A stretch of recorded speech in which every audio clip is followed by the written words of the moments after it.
Embracing Atlantis. Since insight meditation, Vipassana, which is the special form of which occurs in Mahamudra, as taught in the Kaji lineage, as that is non-dualistic, we cannot look in it for, and we cannot find either a subject or an object when we practice it. In insight meditation, what we have is something like a continuum, a wholeness or an all-in-oneness that itself is clear enough that it allows what has not been visible enough up to the moment to begin to arise into view and be realized. And that process is incremental. And it reminds me of the old tales of the city of Atlantis arising from the watery depths into clear view. Using insight meditation, we see a little more each day of Atlantis. And we realize more each day of samsara. We realize it and we turn it into realization, or what's called nirvana. And from our reading of Dharma books and any elaboration or conceptualization that evolves, we fabricate our best idea from those books of what the Dharma is. It imprints us. This codified and static elaboration, this reading, listening, conceptualizing, by its very nature is dualistic, and it cannot help but mislead us and point to something other than itself as a united whole, because it's object obsessed, which smacks of reification and the like. The result is that we are mistakenly looking outside ourselves for what only can be found within us.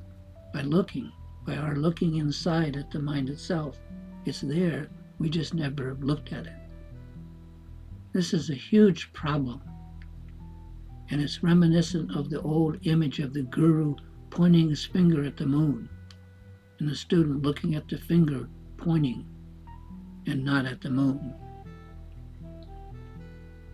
Dualistic thinking, by its very definition, can only point at the outside, at an object, when what's required is for our awareness not to look outside, but rather to look inside it itself, thus short-circuiting and plunging us into non-duality.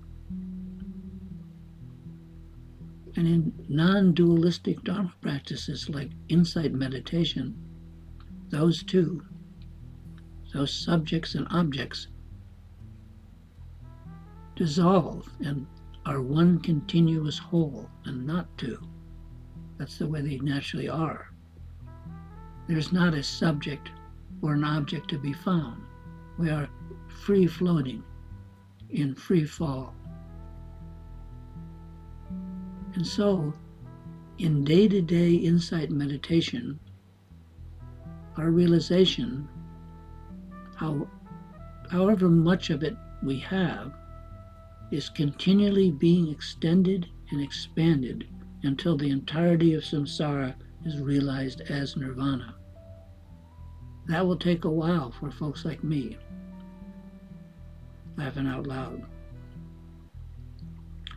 In other words, the whole of samsara, the whole of it, everything, is expanded and extended, and not just the cutting edge or fringe of fire up front where we're realizing. The whole thing, samsara, expands three-dimensionally in all directions. What I'm trying to say, in other words, not just the surface is extended, but the depth and height as well. Another way of saying this,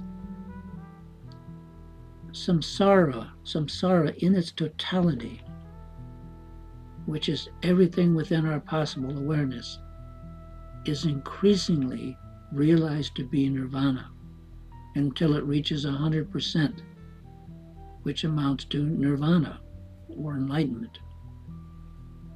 This may take us many lifetimes.